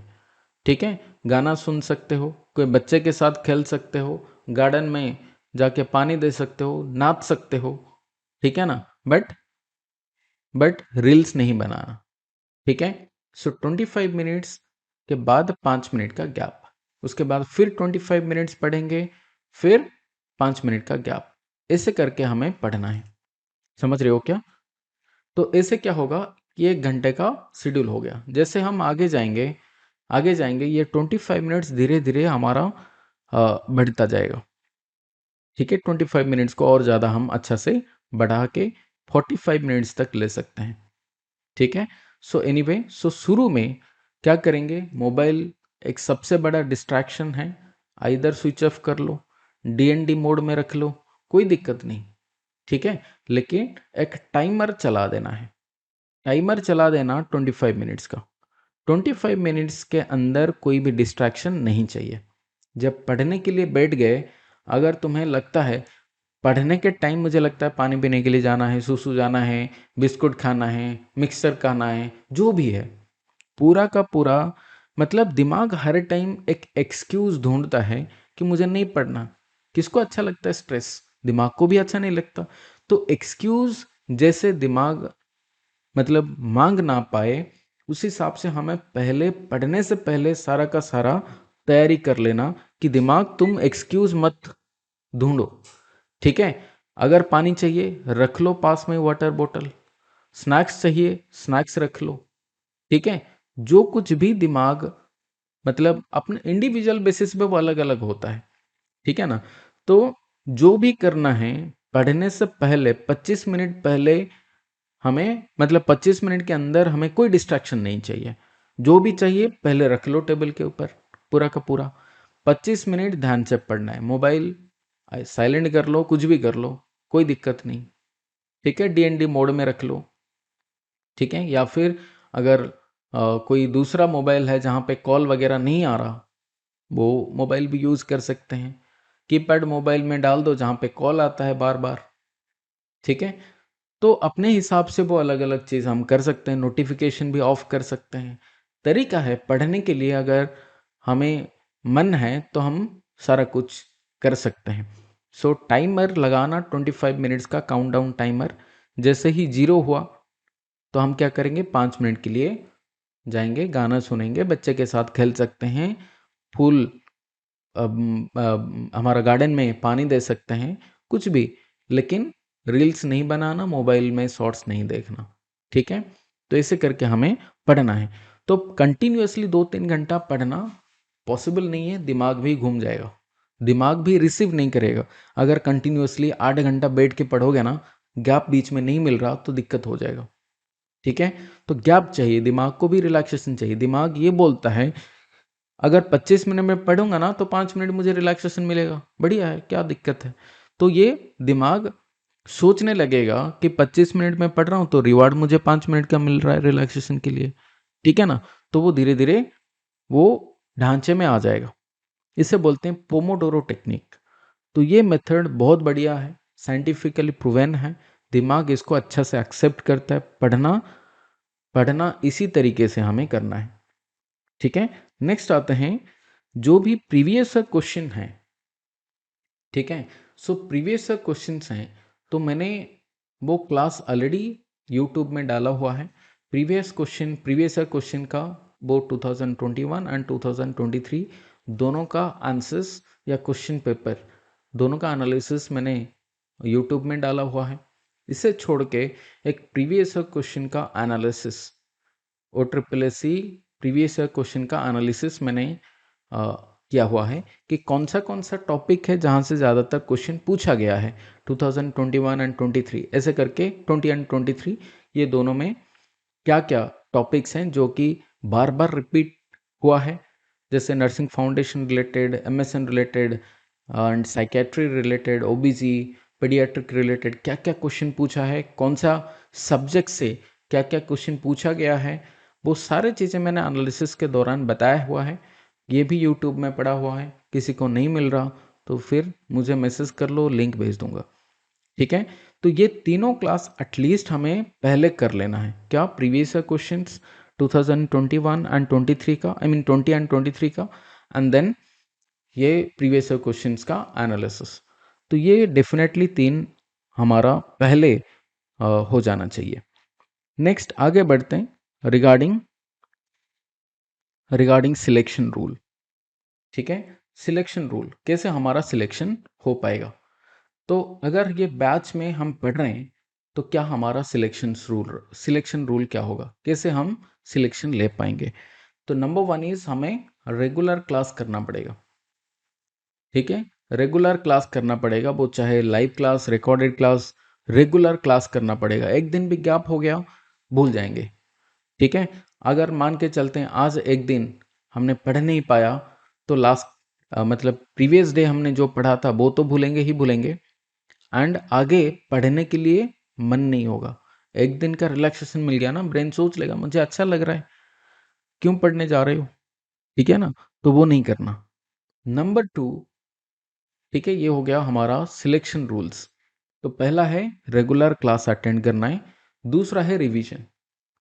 तो रिवीजन करने का तरीका मैंने बताया, सेम डे में करना है एंड 7th डे मतलब वीकली रिवीजन करना है एंड 1 महीने के बाद रिवीजन करना। तो there are 3 steps of revision. Revision के बाद कंपलसरी हमें कुछ चीजें करना है। क्या? प्रीवियस ईयर क्वेश्चंस डेफिनेटली हमें अटेंड करना है, ठीक है। नंबर 2, वीकली टेस्ट मैं भेज दूंगा। वीकली टेस्ट डेफिनेटली अटेंड करना है। नंबर 3, मंथली टेस्ट, ठीक है। Weekly test and monthly test. Weekly test कब आएगा, ठीक है। Weekly test will be on Saturday या फिर संडे। ये दोनों दिन मतलब दिन के अंदर कोई एक डे सैटरडे या फिर संडे को वीकली टेस्ट होगा, ठीक है। Monthly test last week of the month, ठीक है। Last week of month depending on कि हमारा टॉपिक के हिसाब से last week of the month definitely हमारा मंथली टेस्ट होगा and weekly test on Saturday और संडे, ठीक है। याद रखेंगे, प्रीवियस क्वेश्चन सॉल्व करेंगे, कंपलसरी वीकली टेस्ट अटेंड करना है हर सैटरडे या संडे को। एंड ये सैटरडे तो कल होने वाला है, वहां पे वीकली टेस्ट नहीं हो पाएगा। कल डेफिनेटली प्रीवियस क्वेश्चंस लाइक 2020 का एंड 2023, ठीक है, ये दोनों डेफिनेटली अटेंड करना है, ठीक है, सॉल्व करना है। मंथली टेस्ट हर महीने का लास्ट वीक में आएगा, ठीक है, समझ गए? Yes sir. ठीक है। तो ये इंपॉर्टेंट चीजें हैं, सिलेक्शन रूल है, हमें डेफिनेटली ये करना पड़ेगा, ठीक है। चलो, और इसे छोड़ के मैं कुछ देख रहा हूँ बच्चे हैं जो व्हाट्सएप ग्रुप में बहुत इनएक्टिव हैं। मैं बोलता हूँ कि व्हाट्सएप ग्रुप में थोड़ा एक्टिव होके नोटिफिकेशन हमारा ग्रुप का देखो, जहाँ पे मान के चलते हैं कोई सिलेबस हो गया, या फिर मान के चलते हैं कभी टेस्ट सीरीज में दे रहा हूँ या फिर कोई क्वेश्चन पेपर दे रहा हूँ, तो वो डेफिनेटली एक्टिवली करना है। पासिव सिलेक्शन हमें नहीं हो पाएगा हमारा, ठीक है, पासिव लर्निंग नहीं हो पाएगा। इसलिए no passive learning, no passive learning. मैं ये नहीं बोल रहा कि सिर्फ व्हाट्सएप ग्रुप। हो सकता है जैसे मैं अभी क्लास ले रहा हूँ, बहुत बच्चे होंगे म्यूट होके बैठे हुए हैं, पासिव लर्निंग नहीं हो पाएगा, ठीक है। जो बच्चे मुंह खोल के आंसर दे रहे हैं तो डेफिनेटली उनका सिलेक्शन इसीलिए होगा क्योंकि अगर आंसर दे रहे हो और गलत हो गया तो दिमाग खुल जाएगा, ओपन हो जाएगा, भाई मैंने गलत बोल दिया, क्या सही है, सही वाला क्या है, तो वो दिमाग ढूंढेगा सही क्या है। मैं गलत बोल दिया, मुझे अच्छा नहीं लगा, तो मुझे सही जानना है। तो म्यूट होके अगर क्लास करोगे, इंटरेक्शन नहीं हो पाएगा, तो फिर याद भी नहीं रहेगा। तो पासिव लर्निंग नहीं चाहिए, कंपलसरी हमें क्या चाहिए, एक्टिवली पढ़ना है, ठीक है। No passive learning. And WhatsApp group में एक चीज हमें याद रखेंगे, जो भी है हमारा डाउट्स ग्रुप में भेजो, आस्क डाउट्स, ठीक है, ask doubts in group. WhatsApp group इसलिए किया गया है कि वहां पे तुम डाउट पूछ सकें, ठीक है ना। तो डाउट पूछ सको इसलिए वहां पे ग्रुप बनाया हुआ है। जब कोई बच्चा कोई एमसीक्यू या इमेज या कोई भी पूछ रहा है, या फिर मैं भेज रहा हूं कुछ एमसीक्यूज, तो वहां पे क्या करना, तो आंसर भी देना है, या डाउट्स अगर कोई पूछ रहा है, बाकी बच्चे डेफिनेटली ट्राई करो वो डाउट्स को मतलब सॉल्व करने के लिए या क्वेश्चन को आंसर देने के लिए। हो सकता है क्या कि जब आंसर दे रहे हो एक के जगह तुम्हें और 3-4 इंफॉर्मेशन मिल जाए, एक्स्ट्रा इंफॉर्मेशन। और जब डिस्कशन होता है कोई डाउट्स के रिगार्डिंग इन व्हाट्सएप ग्रुप, तो वो इजी होता है समझने के लिए एंड दूसरा याद रखने के लिए, ठीक है। तो इसलिए अगर कोई डाउट पूछ रहा है, कुछ दिन पहले एक बच्चा पूछा था रिगार्डिंग ड्रिप कैलकुलेशन, ठीक है, drop rate calculation IB fluid का, या कुछ क्वेश्चन ऐसा था। तो वो कैलकुलेशन जो बच्चा अगर मान चल रहे भेज रहा है, डाउट है, अच्छा है, पूछा, तो वो बाकी बच्चे ट्राई करना चाहिए सॉल्व करने के लिए। नहीं हो पाया, गलत हुआ, गलत अभी करेंगे, अभी टाइम है गलती करने का। एग्जाम पेपर में गलती नहीं कर सकते, अभी गलती करना है तो सुधार सकते हैं। तो गलती होना चाहिए, गलती होगा तो हम सही सीख पाएंगे। तो ask doubts in group definitely पूछना चाहिए, कंपलसरी है, सबका डाउट आना चाहिए। डाउट पूछो ग्रुप में, एंड मैं डेफिनेटली आंसर तो करूंगा, उससे पहले बाकी बच्चे अगर आंसर पता है डेफिनेटली बताओ, ठीक है। और व्हाट्सएप ग्रुप में और क्या क्या हमें बेनिफिट्स मिलेगा, यहाँ पे तो लिंक्स मिलेगा लाइव क्लास के लिए, लिंक्स फॉर लाइव क्लास। जो नया बच्चे हैं अभी जुड़ रहे हैं, तो लाइव क्लास का लिंक जो है व्हाट्सएप ग्रुप में मिलेगा। यहाँ पे कुछ ऐसे टेस्ट का लिंक मिलेगा, ठीक है। एंड एमसीक्यूज, एमसीक्यूज ग्रुप में कभी कभी बच्चे भेजते हैं, मैं भी कभी भेज दूंगा। एंड डाउट का discussion, very important is doubt discussion. WhatsApp group में हमें डाउट का डिस्कशन करना है। किसी बच्चे का अगर मुझे पर्सनली भेजने से अच्छा होगा अगर डाउट, हाँ अगर मतलब है कुछ लेंथी डाउट है, लिख नहीं सकते, तो फिर वो वाला केस अलग है, स्पेशल केस में। बट डाउट डिस्कशन ग्रुप में होगा तो अच्छा होगा, ठीक है। अगर मान के चलते रात को 12 बजे अगर कोई ग्रुप में डाउट भेज रहा है तो वो गलत है, ऐसा नहीं भेजना चाहिए।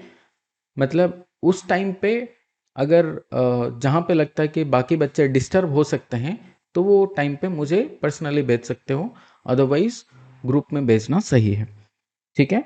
नेक्स्ट, और क्या व्हाट्सएप ग्रुप का बेनिफिट्स है for other communications like advertisement का हो गया, और बाकी रिगार्डिंग OSSC का कुछ अपडेट्स हुआ तो वो भी मैं व्हाट्सएप ग्रुप में भेजूंगा, ठीक है। तो हमारे लिए अभी हमारे लिए क्या टास्क है, प्रिंट आउट लेंगे सिलेबस का, टाइम टेबल बनाएंगे, स्टडी प्लान करेंगे, एंड प्रीवियस क्वेश्चन पेपर को एनालाइज, प्रीवियस क्वेश्चन एनालिसिस का जो हमारा यूट्यूब लिंक है वहां से डेफिनेटली हमें पढ़ना है, ठीक है। उसके बाद इंपॉर्टेंट चीजें क्या, उसके बाद इंपॉर्टेंट चीजें जैसे कि वीकली टेस्ट हो गया, मॉक टेस्ट हो गया, गोल्डन पॉइंट्स। मैं अभी प्लान किया है कि गोल्डन पॉइंट्स जैसे हमारा स्केलेटल सिस्टम हुआ, स्केलेटल सिस्टम का एनाटॉमी एंड फिजियोलॉजी जैसे नेक्स्ट क्लास हम पढ़ने वाले हैं। तो एनाटॉमी एंड फिजियोलॉजी का कुछ गोल्डन पॉइंट्स, ठीक है, गोल्डन पॉइंट्स खुद बनाना पड़ेगा हमें, ठीक है, आइदर मैं भेजूं या तुम खुद अपना गोल्डन पॉइंट्स बनाओ।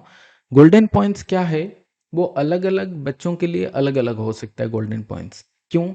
क्योंकि मान के चलते हैं कोई बच्चा है anatomy and physiology of skeletal system, for example skeletal system यहाँ पे हम पढ़ रहे हैं थ्योरी, कुछ बच्चे होंगे जिनको स्केलेटल सिस्टम अच्छा से पता है और कुछ एरियाज हैं और कुछ कम पॉइंट्स हैं जो नहीं पता है। जो नया नया पॉइंट्स हैं तो पहले गोल्डन पॉइंट्स के तौर पर वो नया नया पॉइंट्स को वन लाइनर के हिसाब से लिख लो, ठीक है। फॉर एग्जांपल साइनोवियल जॉइंट्स का टाइप है, there are 6 types of synovial joints. Point लिख दो कि 1 2 3 4 5 6 ऐसे करके लिख दो, 6 साइनोवियल जॉइंट्स हैं, ठीक है, ऐसे करके। बाकी मतलब ये वन लाइनर या गोल्डन पॉइंट्स हमें चूज करना है कि ये स्केलेटल सिस्टम के अंदर क्या क्या इंपॉर्टेंट पॉइंट्स है जो मुझे याद रखना पड़ेगा, सो दैट ये इजी होगा हमें बाद में रिवीजन करने के लिए, ठीक है। वो चाहे डेली बेसिस पे जो रिवीजन हो या वीकली बेसिस पे जो रिवीजन हो या मंथली बेसिस पे जो हम रिवीजन कर रहे हैं, तो वो गोल्डन पॉइंट्स हमारे लिए ज़्यादा बेनिफिशियल होगा, ठीक है। इसलिए मैं बोल रहा हूँ जब हम पढ़ रहे हैं तो गोल्डन पॉइंट्स लिखना जरूरी है, ठीक है। तो ये हमारे लिए इंपॉर्टेंट है। तो अभी नेक्स्ट है होमवर्क। होमवर्क होमवर्क आगे जो आने वाला क्लास है, ठीक है, तो आगे जो आने वाला क्लास है वो है स्केलेटल सिस्टम का anatomy and physiology.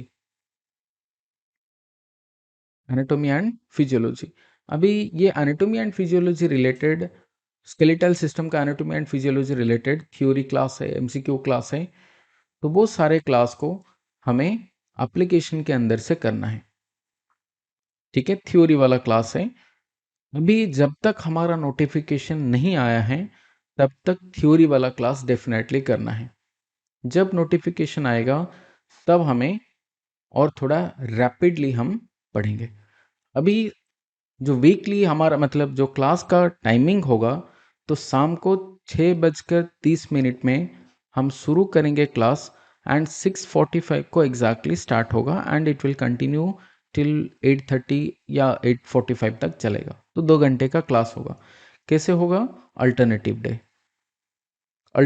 Day and बीच में कभी अगर टाइम मिला तो हम एक्स्ट्रा क्लास लेंगे, बट अल्टरनेटिव डे हमें क्लास अभी के लिए करना है जब तक नोटिफिकेशन नहीं आया हुआ है, ठीक है।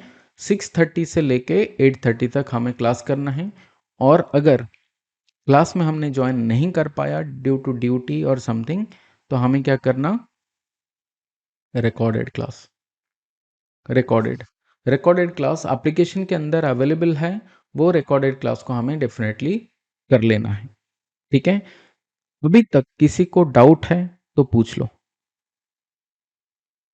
अभी तक जितना हमने डिस्कशन किया, किसी को डाउट है पढ़ाई या फिर जो भी है?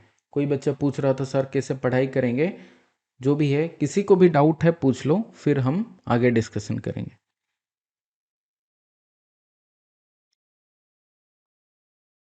कोई डाउट? सर कम्युनिटी रो बेसी क्वेश्चन आसीबो कि?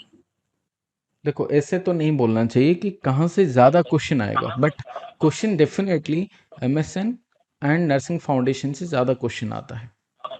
Majority of the question will be from MSN and nursing foundation. क्यों? क्योंकि लास्ट 2 साल का अगर क्वेश्चन देखोगे, देखो यहाँ पे कम्युनिटी से कितना क्वेश्चन आया हुआ है। देखो 2020 में health indicators and medication identification का क्वेश्चन आया था। यहाँ पे देखो 2023 लेप्रोसी फैमिली प्लानिंग HIV से 2 क्वेश्चन आया था, डॉट्स। ये कितना क्वेश्चन हो गया? 1 2 4 5 क्वेश्चन था। अभी अगर एमएसएन नर्सिंग फाउंडेशन देखोगे कितना क्वेश्चन है, बहुत सारा क्वेश्चन है, ठीक है ना। नर्सिंग फाउंडेशन से देखो कितना क्वेश्चन है, एमएसएन से कितना क्वेश्चन है। तो डेफिनेटली ये दोनों मेजर सब्जेक्ट्स हैं जहाँ से क्वेश्चन आता है। इसलिए मैंने शुरू एमएसएन से किया हुआ है, क्योंकि बड़ा सा टॉपिक है, तो पहले मतलब जल्दी ख़त्म इसको करना चाहिए, ठीक है।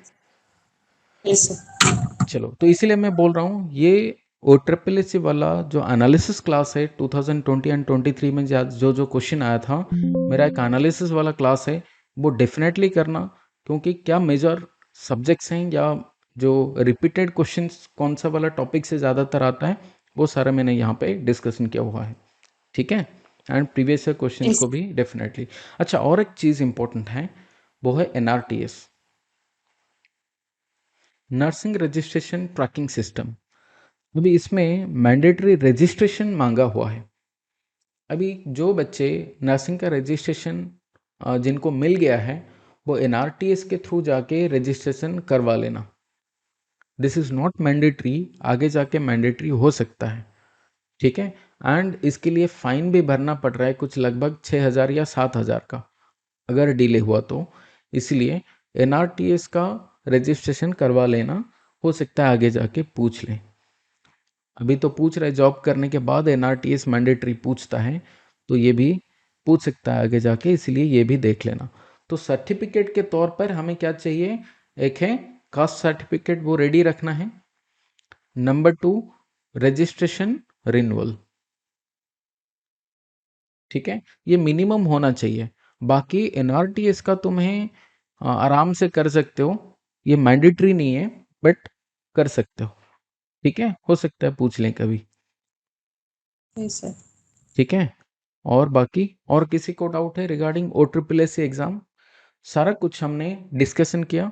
सिलेबस ग्रुप में भेजा हुआ है, दोबारा भेज दूंगा। बाकी OSSC से रिलेटेड 3 यूट्यूब क्लास डेफिनेटली करना। एक है मतलब ये वाला जो क्लास है जो OSSC का previous year question analysis, and दूसरा 2020 का क्वेश्चन पेपर एंड 2023 का क्वेश्चन पेपर, ये तीनों क्लास डेफिनेटली करना है, ठीक है। चलिए, सर एक एक क्लास में फंडामेंटल नर्सिंग का एक एक क्लास नहीं हो। दोबारा बोलो। सर जो fundamental syllabus fundamental syllabus nursing के है हिसाब से, उसका जो सिलेबस में, हाँ हाँ, ठीक है, कोई एक एक दिक्कत नहीं, क्लास। कोई दिक्कत नहीं। देखो क्या है, मैंने ये टॉपिक्स जैसे ही खत्म होगा ना वो पूरा का पूरा खत्म हो जाएगा, कवर हो जाएगा। नर्सिंग फाउंडेशन का जो जो सब्जेक्ट्स हैं, मतलब नर्सिंग फाउंडेशन के अंदर जो जो टॉपिक्स हैं, अगर क्लास करते जाओगे वो आराम से कवर हो जाएगा। देखो, मास्लोस hierarchy of needs and legal and ethical issues, ये कुछ क्लास होगा जहाँ पे मास्लोस हायरार्की ऑफ नीड्स, ये 10-15 मिनट का क्लास है, ठीक है ना। ये एक पर्टिकुलर क्लास के दौरान 2 घंटे वाला क्लास में तो नहीं हो सकता ना, समझ रहे हो ना।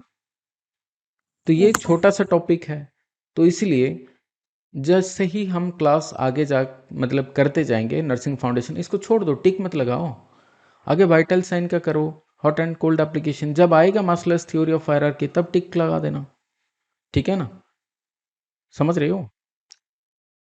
सर। सर चलो, ऐसा मैंडेटरी नहीं है कि मतलब पूरा का पूरा सीक्वेंस में करना है, क्योंकि ये छोटा सा टॉपिक मैंने लिखा हुआ है क्योंकि ये ज़्यादातर क्वेश्चन पूछता है, इसलिए क्योंकि 5-10 मिनट का क्लास है या 15 मिनट का मार्क्स टू मार्क्स, तो ये डेफिनेटली कोई क्लास के अंदर ही होगा, ठीक है ना। तो कोई क्लास के बीच में मैंने पढ़ाया होगा, तो इसलिए मास्लोस theory of मास्लोस hierarchy of needs का मैंने टॉपिक लिखा हुआ है, बट ये स्पेशल एक पर्टिकुलर क्लास में नहीं होगा, ठीक है। लेकिन बाकी हो सकता है, बाकी है, ठीक है ना। नर्सिंग प्रोसेस है, न्यूट्रिशनल नीड्स हैं, एलिमिनेशन नीड्स, बाकी तो है। सर जो है कर सकते हैं, जो नहीं है आपको इन्फॉर्म कर सकते हाँ, इन्फॉर्म भी कर लो, सर मुझे ये नहीं मिल रहा तो बाकी हम कर लेंगे, क्या दिक्कत है, ठीक है। हैं। ठीक है सर, ठीक है, ठीक है सर। और कोई डाउट? सर ଏବେ ଯୋଉ ପୋଷ୍ଟ ବାହାରିବାର ସେଟା CHO ପୋଷ୍ଟ ନା ନର୍ସିଂ ଅଫିସର?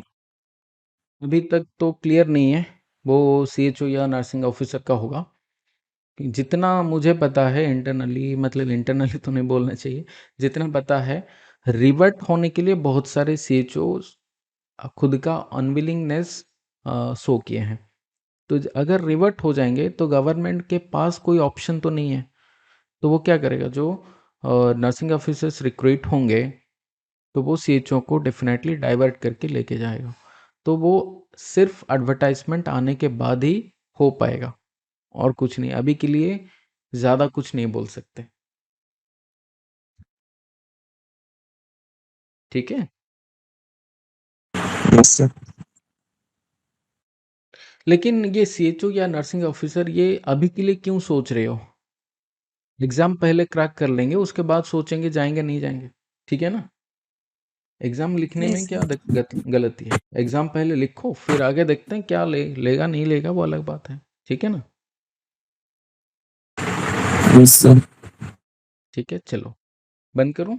आगे नेक्स्ट क्लास हम क्या डिस्कशन करेंगे? Skeletal system, anatomy and physiology. Group में मैंने भेजा हुआ है सीक्वेंस, क्या सीक्वेंस रहेगा हमारा क्लास का, पूरा मैंने भेजा हुआ है सीक्वेंस स्केलेटल सिस्टम रिलेटेड।